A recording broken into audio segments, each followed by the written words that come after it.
Di sebuah desa kecil di pinggir pegunungan, hiduplah seorang lelaki paruh baya bernama Rapli. Ia dikenal sebagai orang yang baik hati, pekerja keras, dan selalu membantu tetangganya. Namun, tak ada yang tahu bahwa hidupnya jauh dari kata mudah. Rapli hidup sederhana bersama istrinya, Mira, dan seorang anak kecil bernama Alia yang baru berusia 8 tahun. Suatu hari, Rapli mulai merasakan sakit yang aneh di dalam dadanya. Awalnya, ia menganggap sebagai kelelahan. Tapi, lama-kelamaan, rasa sakit itu membuatnya sulit bernapas. Kadang, tubuhnya menggigil, dan keringat dingin mengucur meski malam terasa panas. Inilah khawatir, namun Rapli selalu berkata, "Tenang, aku hanya capek, nanti juga sembuh." Namun, sebenarnya ia menyembunyikan sesuatu. Ia takut pergi ke rumah sakit karena mereka tidak punya uang yang cukup. Suatu malam, saat sedang duduk di teras rumah, Rapli tiba-tiba terjatuh. Napasnya tersenggal, matanya berkunang.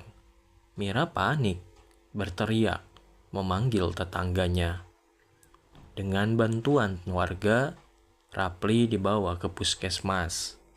Setelah diperiksa, dokter berkata bahwa Rapli harus menjalani pengobatan rutin.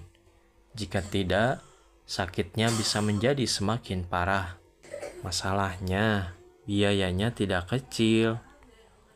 Mira menunduk, menahan air mata.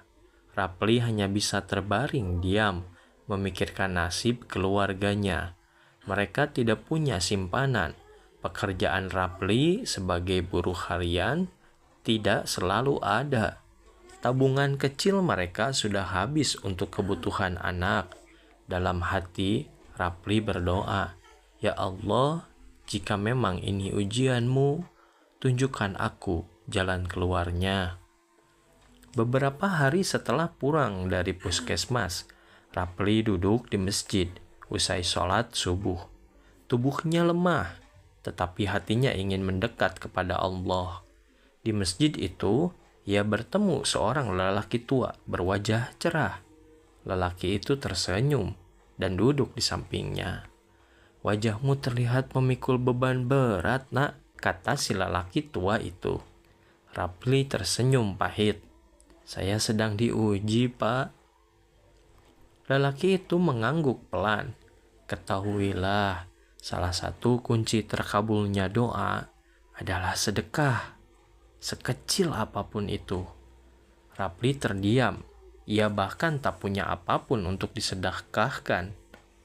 Melihat keraguan itu, orang tua itu berkata lagi, "Sedekah bukan hanya tentang uang, bisa berupa makanan, tenaga, bahkan perhatian.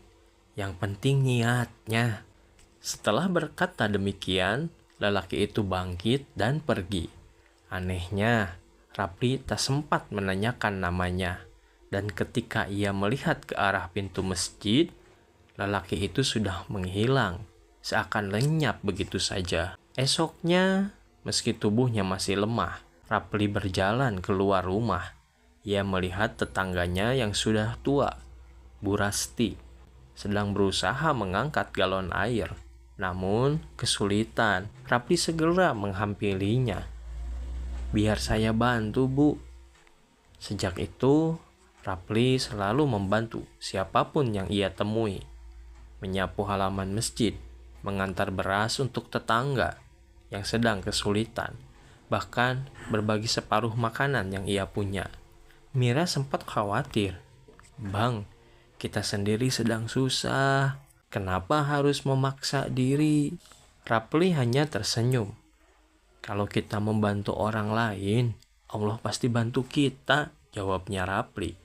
Dan anehnya, setiap kali Rapli bersedekah, tubuhnya terasa sedikit lebih ringan.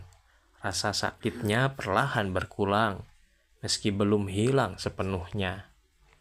Dan suatu sore, ketika Rapli membantu memperbaiki pagar musola, sebuah mobil berhenti di depan rumahnya. Dari dalam turun seorang laki-laki berpenampilan rapi. "Apakah benar ini rumah Bapak Rapli?" tanyanya. Mira mengangguk. "Iya, betul." Lelaki itu kemudian menjelaskan bahwa ia adalah relawan dari sebuah lembaga sosial. Ia membawa kabar bahwa Rapli terpilih sebagai penerima bantuan pengobatan gratis selama 6 bulan. Bahkan termasuk biaya transportasi, obat-obatan, dan konsultasi ke dokter. Mira langsung menangis. Rapli terpaku, tidak percaya. "Saya tidak pernah mendaftar," ucap Rapli terbata. Relawan itu tersenyum. "Ada seseorang yang merekomendasikan Bapak.